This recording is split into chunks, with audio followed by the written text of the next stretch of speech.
non fiscalité dafa intelligente. léegi fiscalité dafa dem ci fu toll foo xam ne da ngay am loo nangoo bàyyi pour récupérer ko feneen.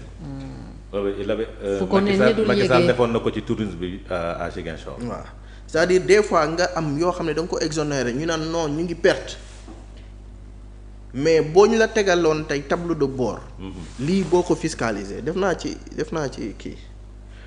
naa ci benn simulation boo ko fiscaliser ak boo ko défiscaliser bàyyi ko noonu. ban moo avantage. attirer ay investisseurs ban moo avantage bu ñu la wanee chiffres yi da ngay ne déedéet moo tax ñiy liggéey ak nos décideurs il faut que ñu aay ci mbiru projection diggante 5 ans 20 ans 30 ans il faut que ñu aay ci loolu parce que le décideur le premier ministre wala le président ñun fi ñu koy xaar du jooni jooni bi man boog je l'invite à avoir une vision mais sur le long terme. est-ce que seen problème ñoom du li ñu nekk ay inspecteurs des impôts tey le tout impôt la ñu bëgg a waaw xam nga nit ki aussi. li nga xam ngay wax. ak li nga jàng waaw déformation professionnelle. mais il faut que ngeen xam ni le premier ministre du koo xam ne day toog rek di décider de déedéet. domaine bu ma laal am na expert bu toog ak moom. il a des conseils techniques dans tous les domaines.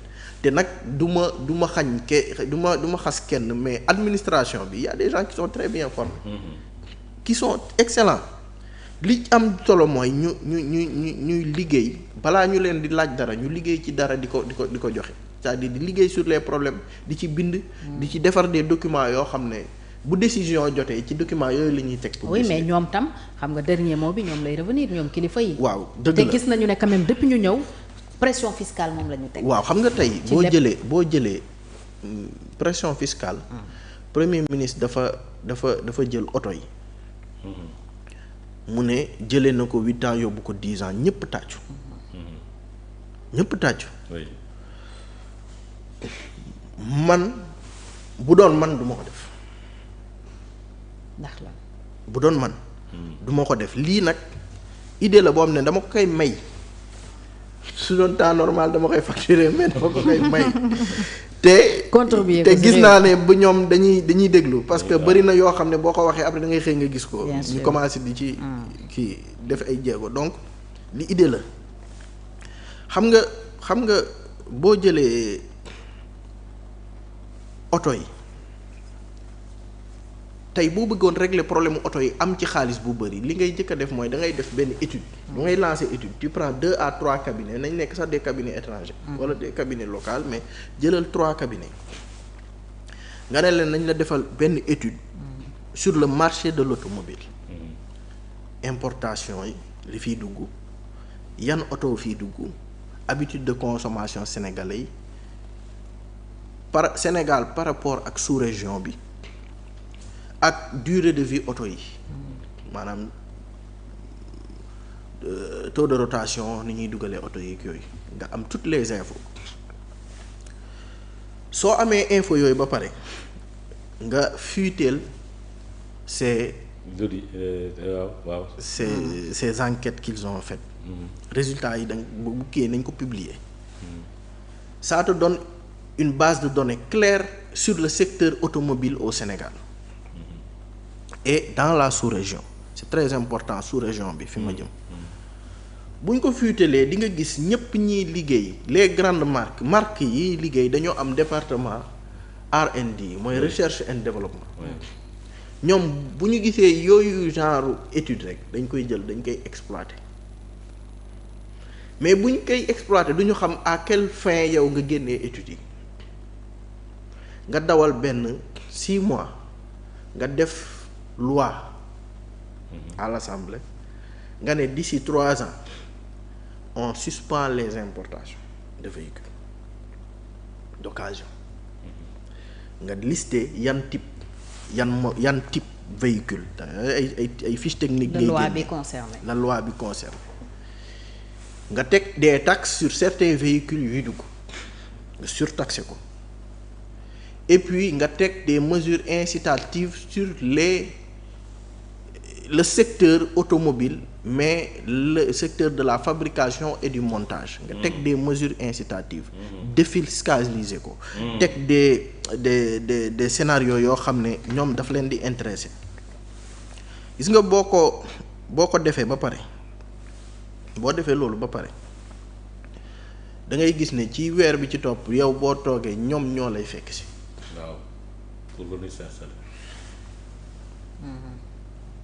mais loolu day fekk ni yow préparer nga zone spéciale zone franche yi nga xam ni foofu nga leen di jox tu leur donnes ça. ay zones industrielles. c'est des zones industrielles tu donnes ça aux plus offrants nga xam ne c'est des zones yoo xam ne ñoom bu ñu ñëwee foofu la ñuy dem installer wu fa. nga loué leen suuf si. merci yaa ngi jëli boo tegee pôle yooyu noonu def ko ci ay régions. yow commodité yi rek ngay teg. quand je parle de commodité da ngay teg plateforme yi nga xam ne fa la nit ñi di liggéeyee nga defar voirie yi assainissement bi tu mets les lots techniques c'est-à-dire courant bi ndox bi connexion beeg la ca jëm ba lépp sotti nga leen nag fii dama leen koy jox amul taxe amul dara waaye lii location am na location. da ngay fay.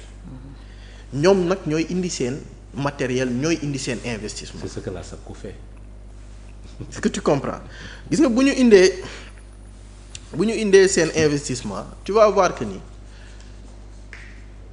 soo créer 3 zones yu mel noonu ak bu ci nekk type de véhicule bi muy defar marque bi muy indi ak yooyu tu vas voir les grands groupes ñoo koy jël. et il y aura plusieurs marques. oto day yomb oto yi nga xam ne moom lañ fiy defar day mën di fi circuler librement te droit de douane yi day néew. mais fi ngay gagner te encore loolu ay réformes la ak ay lois yooyu teg c'est-à-dire c'est des mesures. boo revoir secteur boobu. régler lépp loo xam ne c'est les salaires de base grille salariale yi ñuy jëm les conditions de traitement des ressources humaines tout ça nga régler ko en amont balaa ñu ñëw teg ko di nga gis ne tu vas beaucoup gagner si population locale bi liggéey foofu. en termes d'emploi. en termes d'impôt sur le revenu. Oui. En termes de cotisation sociale.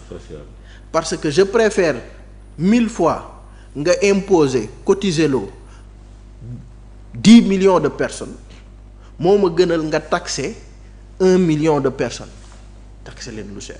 Quel que soit lu mu cher 10 millions de personnes moo. te RSE bi dina dugg bàyyi bul wax parce que loolu dama ci bëgg a ñëw après RSE bi.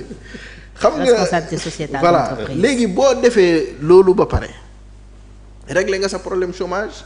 régler nga problème mu taxation. yaa ngi valoriser sa suuf. yaa ngi régler la question de l'emploi. da ngay am yeneen ñaari loi yoo xam ne daf lay arranger. mooy loi sur la RSE da nga koy institutionnaliser. oui. du nekk loo xam ne c'est au bon vouloir du PDG. neex def naqadi bàyyi déedéet force lay doon nga baquer ko un pourcentage sur le revenu c'est-à-dire sur le chiffre d'affaires.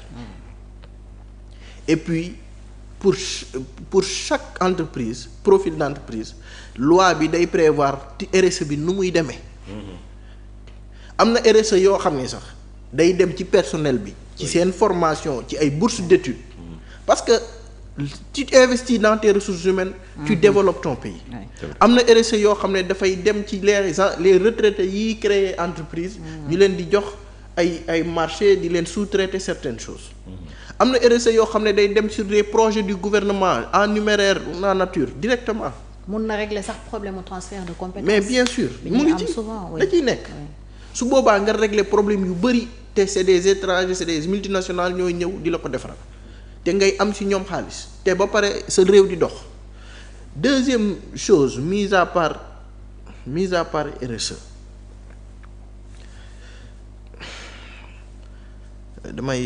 damay fàtte nag gis nga afficheel ma tableau. waaw Khalil afficheel bi ma la njëkk a yónnee.